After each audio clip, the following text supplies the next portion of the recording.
Mwambie tu Mungu asante. Tamka tu asante.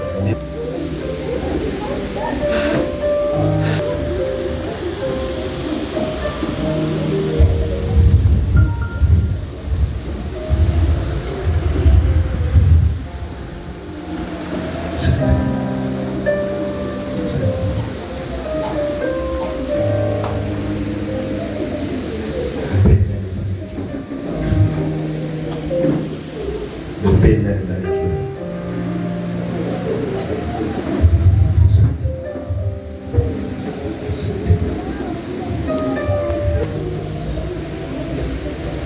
Kwa ule uwepo unaosikia, nasema ni asante. Zile nguvu unazozihisi, nasema ni asante.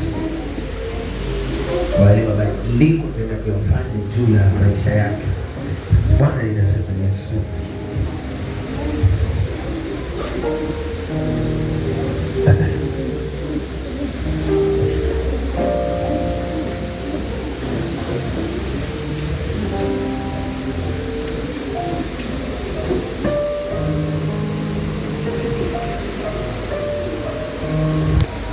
Tulia, kuna kitu nasikia.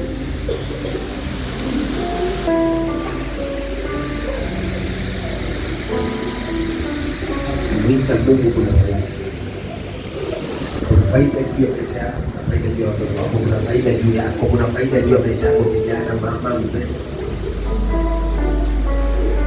Unapopitia mambo magumu, kumwita Yesu.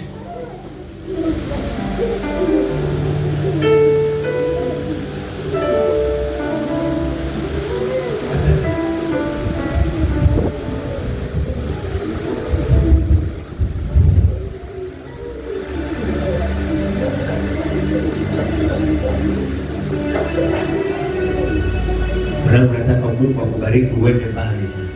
Maisha yako yana mbali sana. Injili kwa ajili ya kubarikiwa tu. Kama una kipawa cha kuhubiri, basi kukula kwako, kuvaa kwako, kuishi kwako iwe ni mahubiri tosha. Watu ambao wanatatizana nani alifanya huyo waone.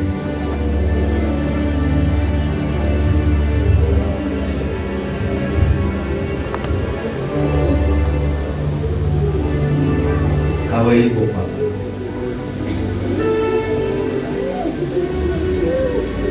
karama niliyopewa si ya kulumbana na watu.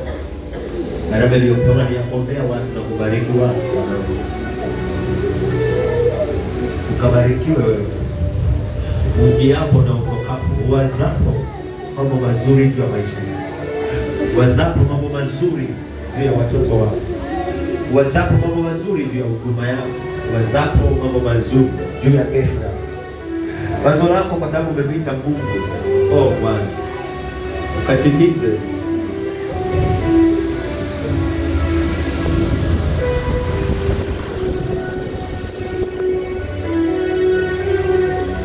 Ikawezekana. Ikawezekana. Hakuna.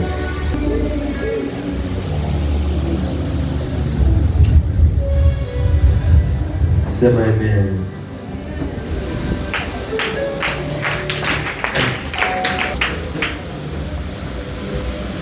Amen.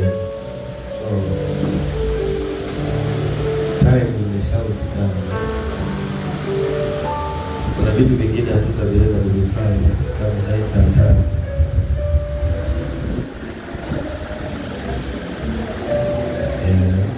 Na pia leo tuna nini ya benki hasa kidogo sana.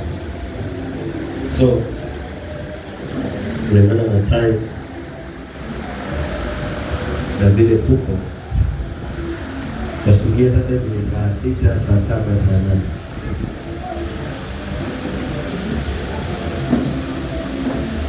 Amen. Kwa sababu nimekuja kukuta bado kipindi kingine havijaanza, na mimi nilikuwa nimepeana hiyo kwamba vingine viendelee. So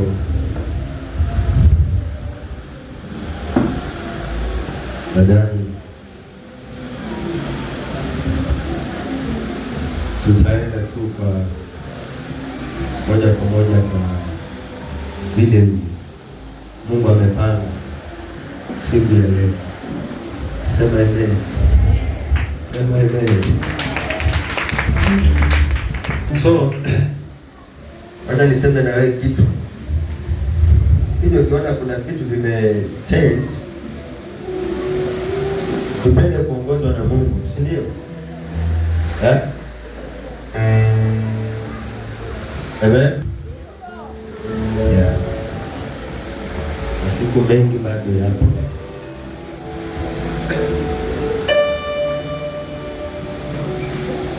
Unajua, sometimes wewe unapenda kumwambia Mungu afanye vile anavyotaka, sio vile sisi tunavyotaka.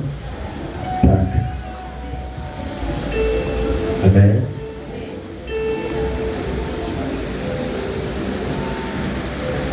So sasa ni saa 5.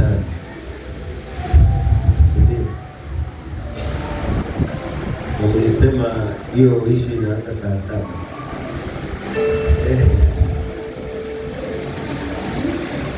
Ndio maana jana nikawa na dakika sana. Kaambia nikipewa hiyo time nitaweza.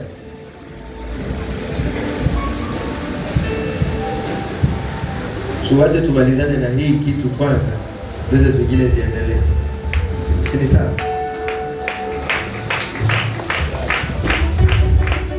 Amen. Haya. So tuingie kwa maneno fupi, sio?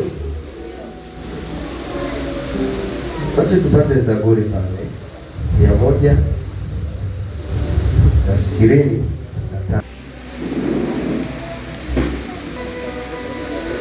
Alafu tuendelee na hizo mambo mengine.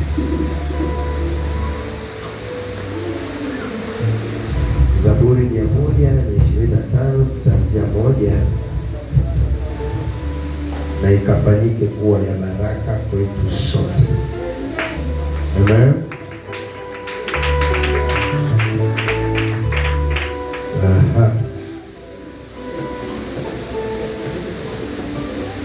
Wacha nishukuru. Jina la Yesu, asante kwa nafasi hii ya Jumapili ambayo Mungu umetuwezesha, ikiwa leo kama sitakosea ni tarehe 10. Mungu umetupa siku ambayo hatukuwahi dania tunaweza kufika, maana ni wengi wametamani kuifika lakini hawakuweza. Ndio maana Mungu ambao sisi umetupa uweza, tumejipata tuko katika nyumba yako, na kwa sababu Mungu ulitaka tuwe mahali hapa, basi ukanene nasi, ukatubariki, ukatutie nguvu na ukatufungue kwa kila ibada zitakazoenda kufanyika zikakupendeze, kwa maana utaziongoza kwa Roho wako mwenyewe. Asante kwa kuwa Bwana imekupendeza tukae kama jinsi tulivyo. Kila aliye mahali hapa ulijua kabla hajazaliwa, siku ya leo ndivyo itakavyokuwa kwake, kwa sababu ya faida yake yeye na Mungu wake, ili Bwana ukambariki na kumsongeza mahali ambapo anahitaji kufika. Asante kwa kuwa Bwana utaenda kumtumia mtumishi wako kupitia neno lako mwanzo na hata mwisho, na ni katika jina kuu la Yesu Kristo aliye hai. Baba, tumeomba sote na hata tukaamini. Amen.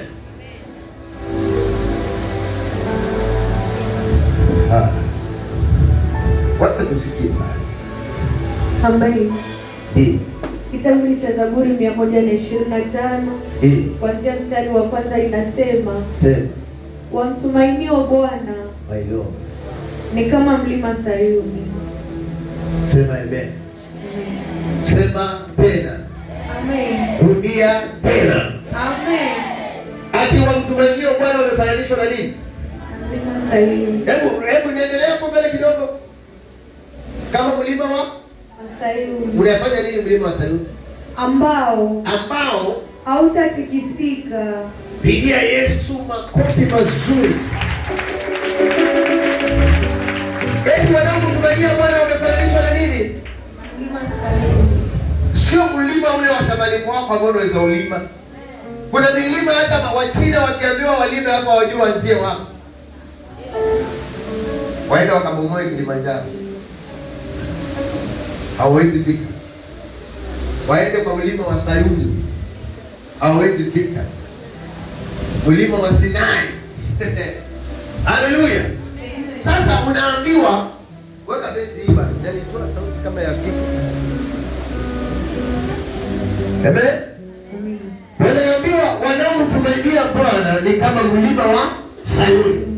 Takushangaza neno ambalo ninalipenda zaidi pale linasema hawatatingishika. Haufai kutingishika ovyo. Haufai kabisa. Kama unamtumaini Bwana, haufai kutingishika. Kilichofananishwa nacho si kitu cha kutingishika.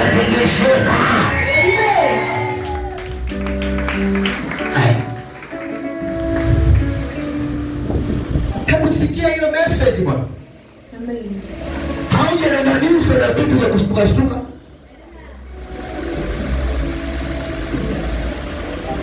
Watu wakienda pale lazima wajiandae. Ukienda mlima unaitwa Kilimanjaro, ukicheza unaenda kukufa. Kwanza kuna baridi nyingine hapo katikati, kuna kishimo ambalo hatujulikani kishimo gani. Ndege hazipiti na hapo ile kulingana na hiyo shimo, inapita na kando. Amen. Sasa wewe angalia mapepo yanapita na wapi? Na kichwani. Umbea unapita na wapi? Wakutumaiao Bwana ni kama mlima wa Sayuni ambao hauwezi kutingishika kamwe. Akurudia vizuri hilo leo. Amen. Hiki kwa sauti hii sielewi ikoje. Wamtumainio Bwana.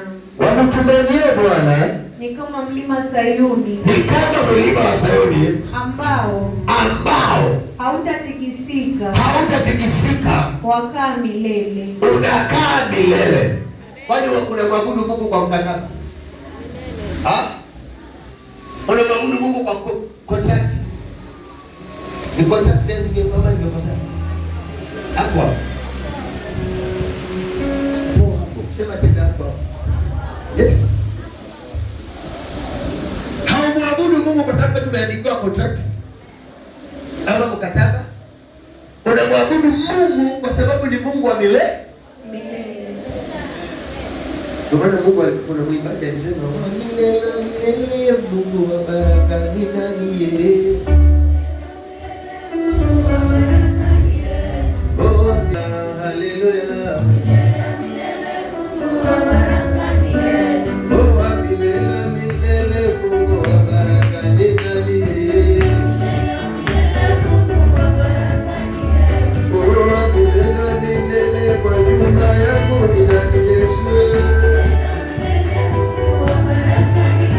Ayusubukia maisha yangu.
Hawatingishiki. Wao unatingishwa. Nasikia? Nasikia? Ati watu wanajua Bwana. Kama ukoshua wewe mlima sasa. Hakuna kitu kishakutikisha.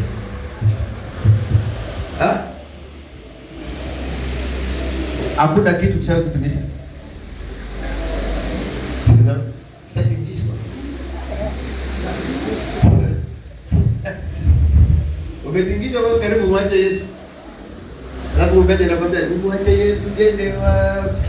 Simuachi huyu Yesu. Simuachi.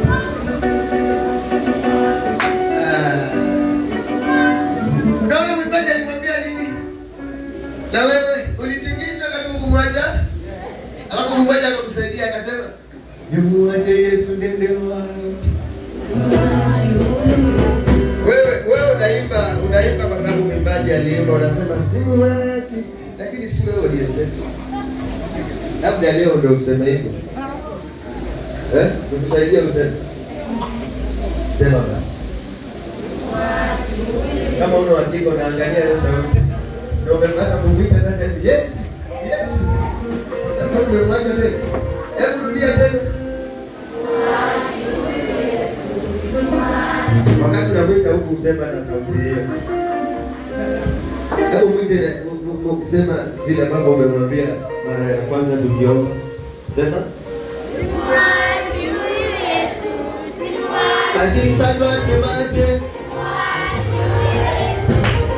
Wamama wasemaje? Wazee wasemaje? Vijana wasemaje? Watoto wasemaje? Simuachi. Sema. Simuachi. Baba sikuachi wewe. Haya. Nilikuwa nataka kusikia kama kweli umwachi. Na umeweka kiapo. Simuachi huyu Yesu. Simuachi.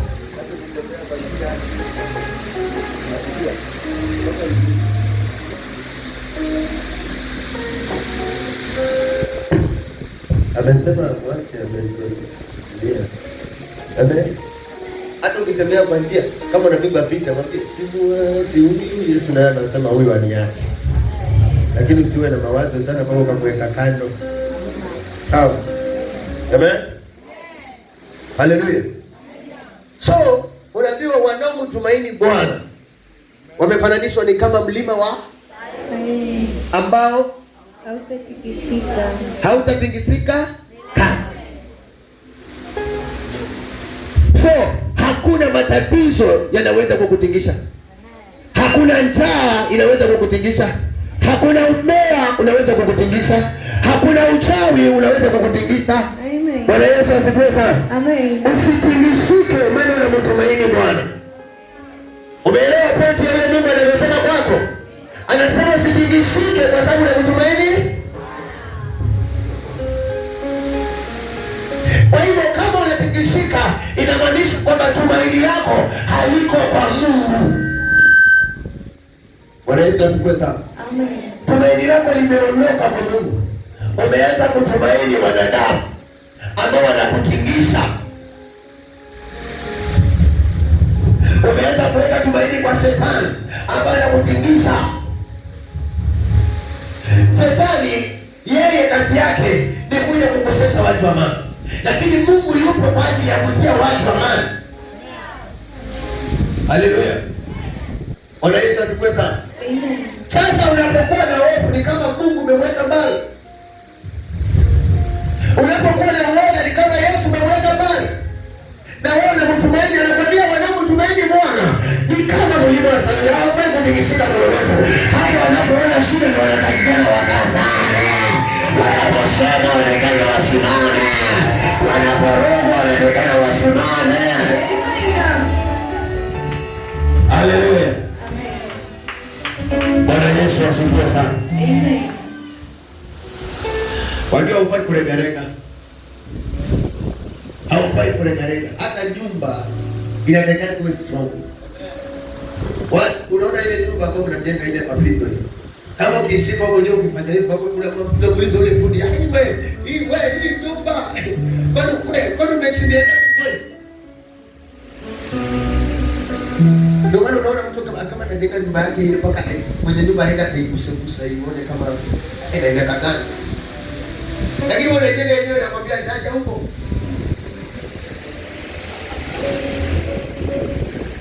Ukilalia inakufuata.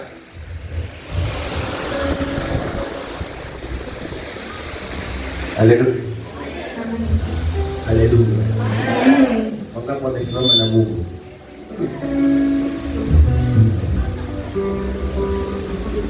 Mlima wa Sayuni. Mlima wa Sayuni. Nimekuuliza swali na hujanijibu. Hujatingishika wewe. Kwenda.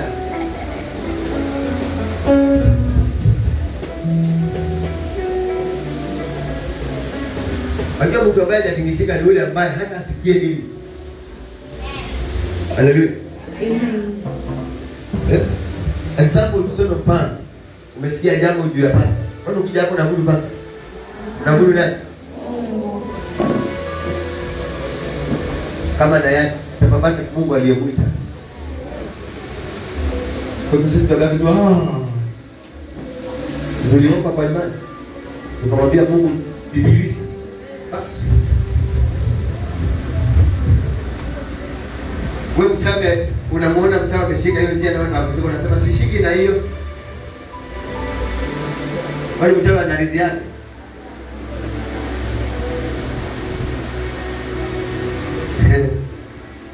Mchawi saa zingine kama afanye kitu anapogombesha tunamuona kama unabidi Mungu kweli. Anaweza enda mahali akaokota kitu alafu kufanya ndio sababu namjua mchawi. Na huyo akapita. Na wewe by time ukaenda paka wapi? Maji nije kwamba alikuwa anaenda paka kutongo unazunguka. Mpaka usiku naota.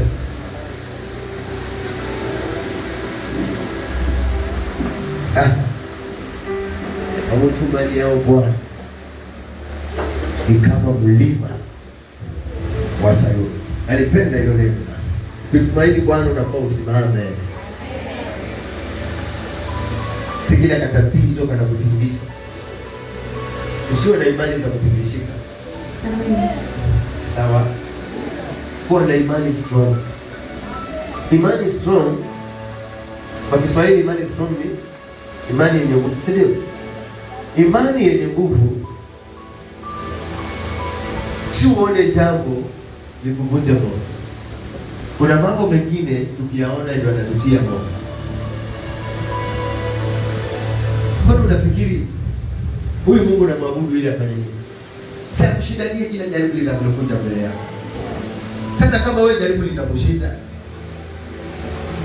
unamwomba Mungu kweli? Umemwamini Mungu kweli? Mungu alisema hapendi waoga. Kinachomaliza watu, adui ya mtu ni yeye mwenyewe kwanza. Kama unataka kujijua wewe ni adui wewe mwenyewe wa maisha yako, kuwa muoga. Kuwa muoga. Biashara huwezi kufungua. Unaona pesa itazama.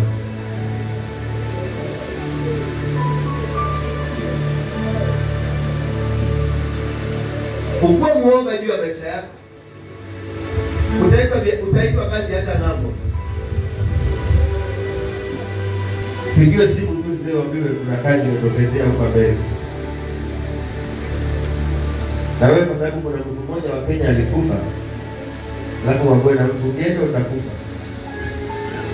Yaani kama pale kwa ile nchi haina watu. Kila mmoja anakufa kwa unajua hizo njia ambazo unapitia hata leo umepitia, kuna wenzao walibiwa hapa. Kupigiwa wazazi wao na kwa maji, kuna wenzao walikufa. Na hiyo shiti ambayo umenalia kwa hiyo kitanda ukitibiwa pressure. Na wenzao walikata roho. Hiyo shiti hiyo. Unafikiri watanunua shiti nyingine kwa sababu yakawa wako pia kwa.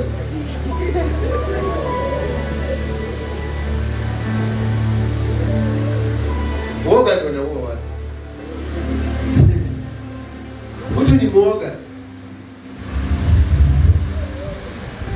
Kukohoa na kufa.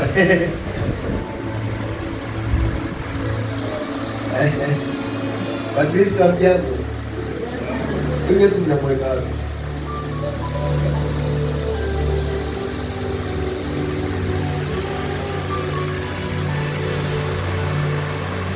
Wakati alipokuwa Yesu, imagine, sikiza, si wewe peke yako ambaye alikuwa mwoga. Hata Elia aliogopa. Hata nikusaidie useme ndio. Kuna mahali Elia aliogopa, akaenda kujificha pangoni. Mungu akamfuata. Alipomweka roho ya ujasiri, sasa wewe nao ulikuwa mwoga na kuweka roho ya ujasiri. Sawa? Alipowekwa na roho ya ujasiri, aliambiwa toka nje. Hao watu watakuja na watakufa moja, watakufa 50.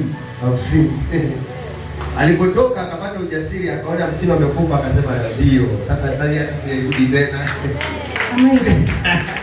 Sirudi tena. Akasimama hapo sasa, wakija 50 wanakufa. Mpaka jamaa wakanyosha mikono wakakubali, akasema haina haja bwana.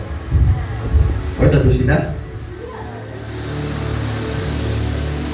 Sasa Elia naye alikuwa anajua kama wao wamekufa, si Mungu atanishindania mahali peupe pepepe. Shakespeare hiyo Kiswahili. Kama umeanza kusikia mahali peupe.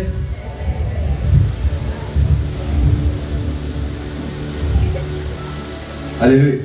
Amen. Niliwaambia kitu cheupe si hizi kala. Hizi ni brown, sijui kala gani hizi. Mzungu si mweupe. Kitu cheupe ni kama hivi. Sasa ukiambia mtu ni mweupe na mimi simuoni kama hivi, unanishangaza. Sasa kama mzungu na mwita mweupe na hii, that ni white. Haleluya. Amen. So walipoenda kushindana, kuna kitu ambacho Elia alikuwa amekichukua kwa Mungu na amehakikisha kwa Mungu kwamba hapa nitashinda.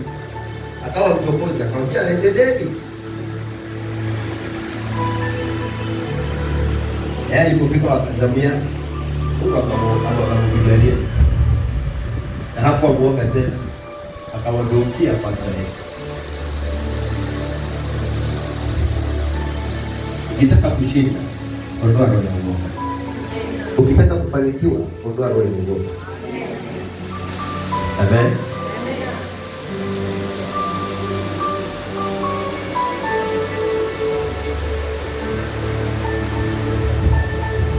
Na watu walitamani kuenda Saudia,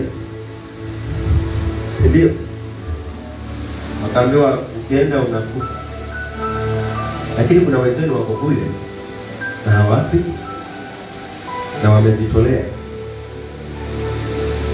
na pesa yao mnahitaji.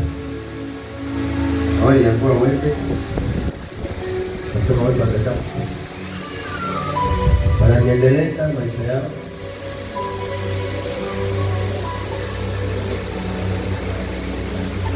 Kuna wengine wataki kuolewa bado wameingizwa na uoga. Waliambiwa ukiolewa ni mateso. Tulisherehekea harusi juzi ya mtu ambaye si muoga. Mateso ya nani? Sio nyote mnakutana na magulusu, kila mmoja na bahati yake. Sawa? Na kuna watu wengi wanapenda kuingilia wamama waliozaa. Kuna kijana mmoja kwa TikTok anapenda sana kuingilia mama single mother. Sijui kwa mama ambaye ako na mtoto, sijui whatever. Hata nikwambie, kama kuna watu ambao ni mafighter kwa hii dunia, ni wale watu walioachiwa mizigo na wakalea. Mtu mkumbavu ni yule aliyezaa naye na akamwacha. Ongea kufuata hapo mahali. Hao watu ni mastruggle sana. Si kweli mama? Hao watu wachana nao. Ni fighter. Kama mwanaume aliyepa na yeye ndo analea. Jamaa alikula kona, kuitishwa tu sukari. Sasa pala ni huko. Mama anauka bado analisha.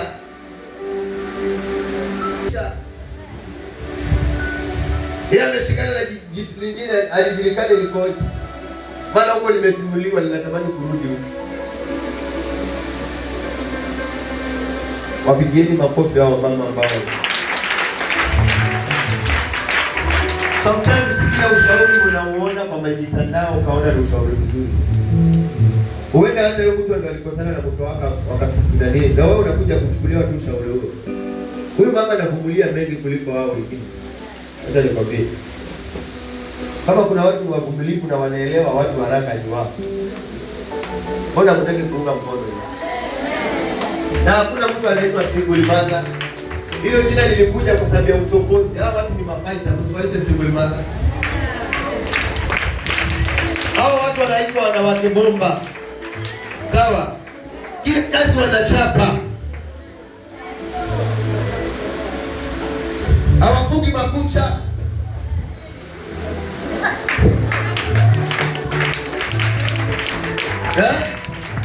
Hawadiki makucha kwa sababu ya kwenda kufuria watu.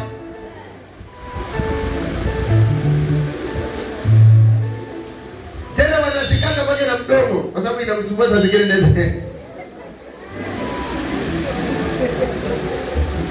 Wanaomtumainia Bwana ni kama mlima, hawatatingishika na midomo ya watu, wanajua kile wanachokifanya.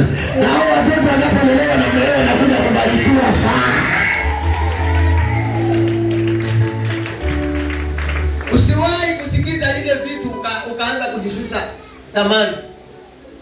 Wewe ni mlelewe. Kuna watu wamelelewa na mama zao na saizi wanaishi vizuri sana. Na huyo mama sasa amekuwa kumziki. Pake mzee aliyemkimbia anatamani kurudi hapo.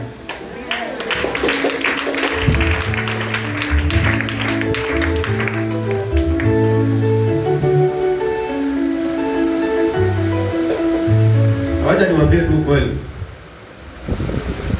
Mtoto akilelewa na mamake ama apatikane na baba mwingine, heshima itabaki kwa baba yule aliyemlea na yule mama. Huyu mwingine akipata na kupatia ile nusu, hata si nusu robo, hata si robo wakia, kwa sababu uchungu anaoelezewa na yule mama ni wa kutumaisha sana. Uliachwa na babangu tangu ukiwa sijui nini. Tumekulia kwa shida, mwanamsikiza mpaka mama anatoa machozi. Sasa zingine mtoto amebarikiwa, mama naye anafanya msingiziwa. Tumekulia kwa shida sana. Kumbuka kile ambacho baba alinipatia. Niliondoka wewe. Naye anakushika baba, mama usilie. Kwa nini baba alifanyia hivyo? Kama ningekuwa kubwa ningelimnyoka nini? Bwana wazee mmenyamaza sana. Wazee bwana mmenyamaza. Tabia yenu hii. Tabia yenu hii.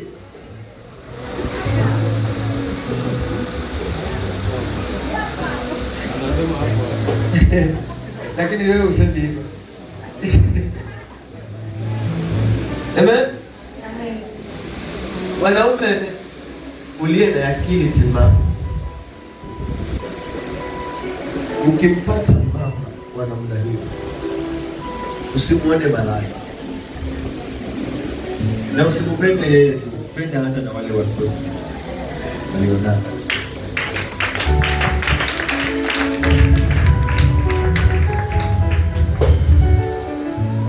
Haleluya. Haujawahi jua, lakini mbele utakuja kukumbuka kwa hiki kitu ambacho nakwambia. Usiwahi kufanya madharau. Somesha, lisha, fanya kile unataka. Lakini ukiingia kwa mitandao itakuvuruga. Itakuvuruga sana. Watakuweka akili mbaya. watakuweka roho mbaya, watakuweka uwe na upendeleo, na Mungu hana upendeleo.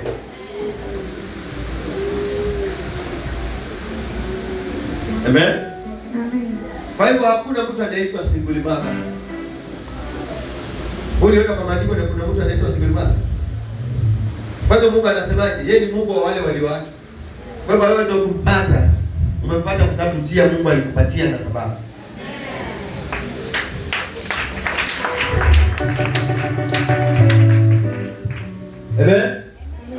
Umeelewa? Wewe haujui. Lakini yeye ukimpata na ukimweka vizuri anasema umempoza na amejifunza mengi.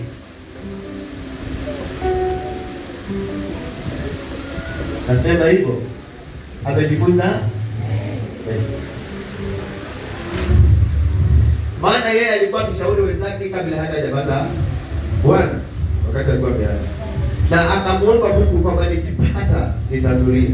Na umempata, anafaa kwa pumziko kwa. So hakuna siku ya wale watu ni mapaiti. Kuna mama anaweza kutoka kwa nyumba anaenda kuuza samaki. Na si kwamba anauza samaki kwa sababu ajiekee ili watoto wapate chakula. Jamani, kwa hiyo yuko nje kuna watu wanalelewa shida sana.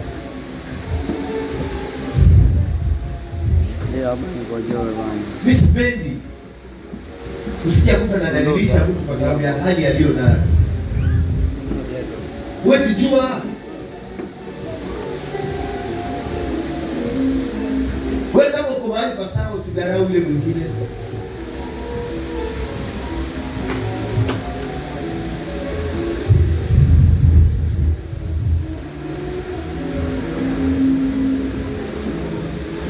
Na siongei hivi ili wewe uliye msichana nawe ukasema vyote. Ukisema nitakuja pata wewe ndio utapata kabisa. Sababu unakuwa umesikia maguzia. Kuna vitu huwa vinatokea bahati mbaya. Hakuna mwanamke ambaye anaanzisha mahusiano ya kutaka kukaa kwa mwanaume ambapo yeye anaanzisha mahusiano kuja kukutana. Kwa yako kweli? Hakuna. Ni vitu vinakuja kutokea padla. Inakuwa hakuna jinsi, itabidi sasa imekuwa vile ilivyo. Sasa umejipata kwa hiyo hali